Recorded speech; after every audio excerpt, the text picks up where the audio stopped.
Happy evening to you all. இது உங்கள் life parables. இன்னைக்கு நாம பேச போற டாபிக் ரொம்பவே எமோஷனலான ஆனா ரொம்ப முக்கியமான ஒண்ணு. என்ன யாரும் புரிஞ்சுக்கலையே அப்படின்னு மனசுக்குள்ளேயே அழுதுட்டு இருக்கிற கணவன் மனைவிக்காகவும், ஒரே வீட்ல இருந்தும் ஏதோ ரொம்ப தூரத்துல இருக்கிற மாதிரி ஃபீல் பண்றவங்களுக்காகவும் தான் இந்த பதிவு. உங்க உறவுல முந்தி இருந்த அந்த ஆழமான அன்பை திரும்ப கொண்டு வரவும், கொஞ்சம் பொறுமையாவும் ஒருத்தருக்கொருத்தர் அன்பாவும் இருந்தா அது எவ்வளவு பெரிய மேஜிக் பண்ணும் தெரிஞ்சுக்கவும், வாங்க இந்த பயணத்துல என்னோட இணைஞ்சிருங்க. முதல்ல இந்த கேள்வியை கொஞ்சம் கவனிங்க. காதல்னா என்ன? இல்ல உண்மையான காதல்னா நிஜமாவே என்னங்க? பல நேரங்கள்ல இத நாம வெறும் ஒரு ஃபீலிங்கா, ஒரு உணர்ச்சியா மட்டும்தான் பார்க்கறோம். ஆனா அது ஒரு மிகப்பெரிய பொறுப்பு அப்படிங்கறத நம்ம மறந்துடுறோம். உங்களுக்குள்ள கொஞ்சம் இடைவெளி வந்துடுச்சோன்னு தோணுச்சுன்னா, கண்டிப்பா உங்க பழைய புரிதல்களை கொஞ்சம் மாத்தி யோசிக்க வேண்டிய நேரம் இது. இப்போ இந்த ஒப்பீட்டை பாருங்க, இது ரொம்ப சுவாரஸ்யமா இருக்கும். ஒரு பக்கம் மாடர்ன் இல்லூஷன்ஸ், அதாவது வெளித்தோற்றம், பணம், சோஷியல் மீடியால போடுற அந்த பெர்ஃபெக்டான போட்டோஸ். இன்னொரு பக்கம் ட்ரூ ரியாலிட்டி, வாழ்க்கையோட ரொம்ப மோசமான தருணங்களையும் ஒருத்தர் விட்டு கொடுக்காம கூடவே நிக்கிறது. இன்னைக்கு காலகட்டத்துல காதல் ரொம்ப வேகமா வருது, அதை விட வேகமா போயிடுது. ஏன்னா அது ஒரு மாயைய நம்பி இருக்கு. ஆனா உண்மையான கல்யாண வாழ்க்கைங்கிறது உலகமே எதிர்த்தாலும் நான் உன்னை விட்டு போக மாட்டேன் அப்படின்னு சின்ன சின்ன அன்பான செயல்கள் மூலமா வாழ்ந்து காட்டுறது தான். புதுசா கல்யாணம் ஆனவங்க இந்த ஃபவுண்டேஷனை ரொம்ப ஸ்ட்ராங்கா போடணும். இங்க இருக்கிற வார்த்தைகளை கொஞ்சம் நல்லா கவனிங்களேன். அமைதி, கருணை. குர்ஆனோட 30:21வது வசனம் இதைத்தான் ரொம்ப அழகா சொல்லுது. அல்லாஹ் திருமணத்தை பத்தி பேசும்போது முதல்ல யூஸ் பண்ற வார்த்தை அமைதி. ஒரு உண்மையான கணவன் மனைவி உறவு அமைதியை தரணுமே தவிர பயத்தையோ இல்ல கண்ணீரையோ தரக்கூடாது. ஒரு தூய்மையான ஹலாலான கல்யாண வாழ்க்கை எப்ப ஜெயிக்கும்னா, ஒருத்தருக்கு ஒருத்தர் காட்டுற பொறுமையிலையும் கருணையிலையும் தான் இருக்கு. அடுத்ததா இந்த ரொம்ப ஆழமான ஒரு உதாரணத்துக்கு வருவோம். அவர்கள் உங்களுக்கு ஆடை, நீங்கள் அவர்களுக்கு ஆடை. கணவனும் மனைவியும் ஒருத்தருக்கொருத்தர் ஆடையா இருக்கிறாங்கன்னு குர்ஆன் 2:287 சொல்லுது. இது எவ்வளோ அருமையான ஒரு சிந்தனை தெரியுமா? ஒரு ஆடை நெஜத்துல என்ன செய்யும் இங்க பாருங்க.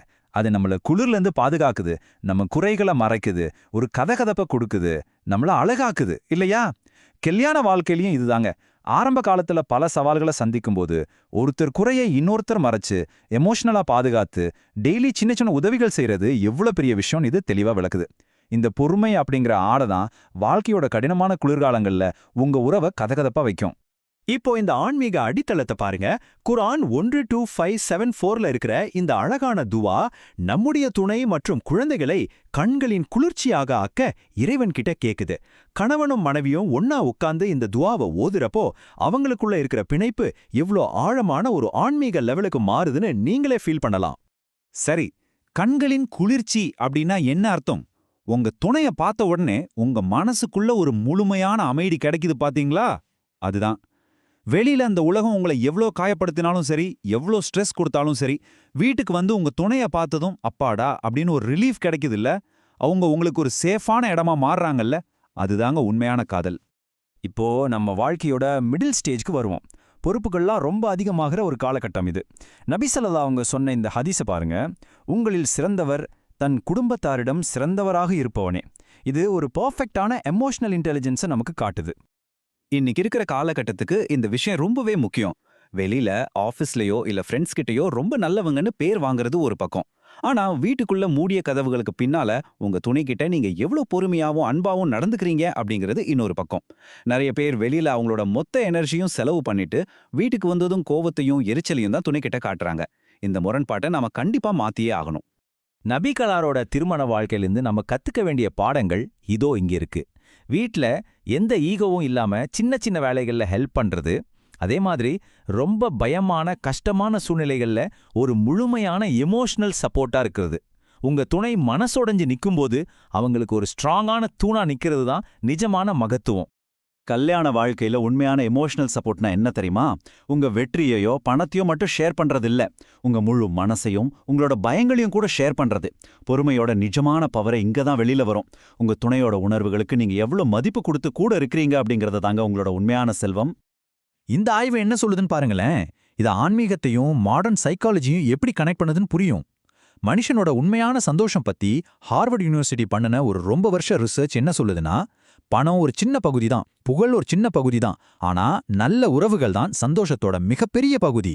நம்ம வாழ்க்கையில ஆழமான பந்தங்கள் தான் உண்மையான மகிழ்ச்சிக்கு காரணம்னு இது சயின்டிஃபிக்கா நிரூபிக்குது.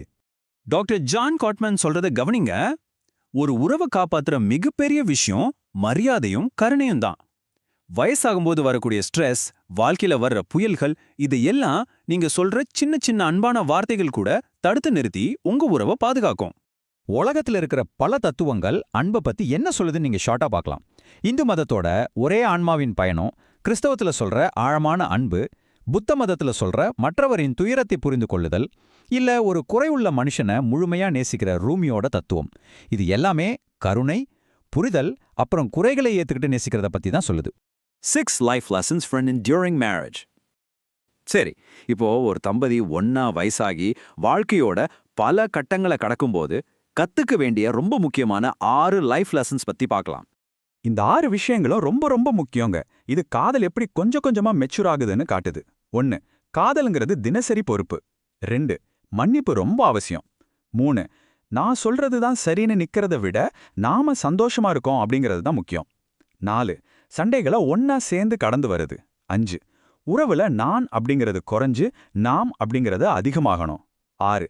வயசாக வயசாக முகத்துல இருக்கிற அழகு குறையும், ஆனா உண்மையான அன்பு ஆழமாகும். நம்ம ஈகோ குறைஞ்சு ஒருத்தருக்கு ஒருத்தர் காட்டுற கருணை எப்படி வளரணும்னு இது ரொம்ப அழகா சொல்லுதில்ல. Practical steps for daily love. இதுவரைக்கும் நாம பார்த்த இந்த ஆழமான விஷயங்களை பிராக்டிக்கலா டெய்லி எப்படி ஃபாலோ பண்றது? ரொம்ப சிம்பிளான ஆனா பவர்ஃபுல்லான ஸ்டெப்ஸ் இதோ. 1. உங்க துணைக்கிட்ட என் வாழ்க்கையில நீ இருக்கிறதுக்கு ரொம்ப தேங்க்ஸ்ன்னு சொல்லுங்க. 2. ஃபோன் எல்லாம் கொஞ்சம் ஓரமா வச்சுட்டு ஒரு 10 நிமிஷம் மனசு விட்டு பேசுங்க. 3. எப்பவும் கோவத்தோட தூங்க போகாதீங்க. 4. ஒன்னா சேர்ந்து அந்த அமைதிக்கான துவாவை ஓதுங்க. இந்த சின்ன சின்ன ஆக்ஷன்ஸ் தாங்க உங்க வாழ்க்கை முழுக்க உங்க அன்பை உயிர் போட வச்சிருக்க போகுது. இன்னைக்கே இதை ட்ரை பண்ணி பாருங்க. இப்போ ஒரு நிமிஷம் உங்க கண்களை மூடி யோசிச்சு பாருங்க. உங்க வாழ்க்கையோட ரொம்ப ரொம்ப கடைசி தருணம். உடம்பெல்லாம் தளர்ந்து முதுமை உங்களை சூழ்ந்திருக்கு. உங்க மூச்சு கொஞ்சம் கொஞ்சமா குறையுது. அந்த நேரத்துல உங்க பக்கத்துல யார் இருப்பா? நினைச்சு பார்க்கவே எமோஷனலா இருக்குல்ல? இந்த வரலாற்று சம்பவம் நிஜமாவே நம்ம மனச ரொம்பவே தொடும்.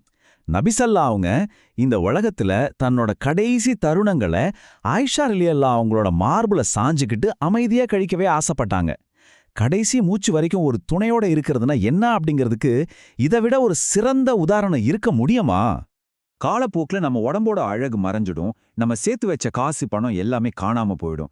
ஆனா உண்மையாவே அன்பா இருந்த 2 இதயங்களோட நினைவுகள் மட்டும் என்னைக்குமே அழியாதுங்க. உண்மையான காதலுங்கிறது ஏதோ ஒரு டெம்பரரியான ஈர்ப்பு கிடையாது. அது காலத்தையே தாண்டி நிக்கிற ஒரு ஆன்ம பந்தம். ஆரம்பத்துல ஆரம்பிச்சு முதுமை வரைக்கும் நாம பார்த்த எமோஷனலான வளர்ச்சி இதுதான்.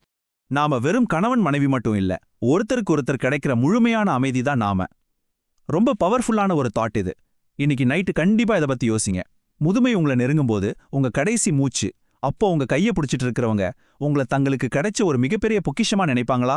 உங்க உறவை அந்த அளவுக்கு அழியாத ஒண்ணா மாத்த இன்னைக்கு நீங்க என்ன ஒரு சின்ன மாற்றத்தை கொண்டு வர போறீங்க? சிந்திப்போம். இது உங்க லைஃப் பேரபிள்ஸ். ரொம்ப நன்றி.